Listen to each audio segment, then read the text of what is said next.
അങ്ങനെ ഒരു ഹോം സ്റ്റേയിലേക്ക് രാഹുൽ മാങ്കൂട്ടത്തിലും ആ യുവതിക്കൊപ്പം താങ്കൾ പോയിട്ടില്ല?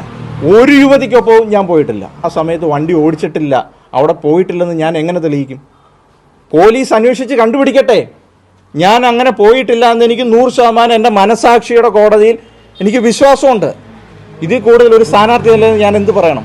അങ്ങനെ ഒരു ഹോം സ്റ്റേയിലേക്ക് രാഹുൽ മാങ്കൂട്ടത്തിലും ആ യുവതിക്കൊപ്പം താങ്കൾ പോയിട്ടില്ല? ഒരു യുവതിക്കൊപ്പവും ഞാൻ പോയിട്ടില്ല. ഏത് വാഹനത്തിലാണ് ഞാൻ ആ ആളെ കയറ്റിക്കൊണ്ട് പോയത് എന്ന് പറയാൻ നിങ്ങൾ തയ്യാറാവണം. ഏത് ഹോം സ്റ്റേയിലാണ് ഞാൻ അവരെ കൊണ്ട് ഇറക്കിയത് എന്ന് പറയാൻ നിങ്ങൾ തയ്യാറാവണം. എവിടെ നിന്നാണ് പിക്ക് ചെയ്ത് എവിടെ കൊണ്ടാണ് ഇറക്കിയത് എന്ന് പറയാൻ നിങ്ങൾ തയ്യാറാവണം. തീർത്തും അടിസ്ഥാനരഹിതമായ ആരോപണമാണ് ഇതുമായി ബന്ധപ്പെട്ട് ഉയർന്നിരിക്കുന്നത്. ഇതെല്ലാം വ്യക്തമാക്കട്ടെ, അവരതിൻ്റെ തെളിവുകൾ ഹാജരാക്കട്ടെ.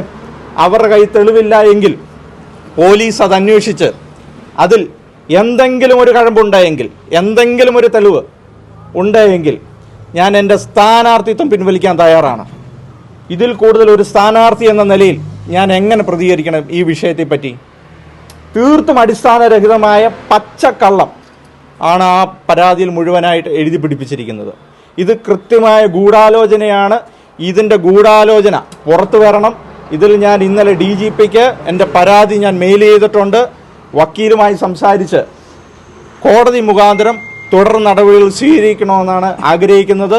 ഒരു സ്ഥാനാർത്ഥിയെ ഏത് വിധേനയും തേജോവധം ചെയ്യാമെന്ന എതിർ രാഷ്ട്രീയ പ്രസ്ഥാനത്തിൻ്റെ സർക്കാരിൻ്റെ നയം മൂലമാണ് ഇത്തരം വ്യാജ ഇരകൾ ഈ നാട്ടിലിപ്പോൾ ഉണ്ടാവുന്നത്.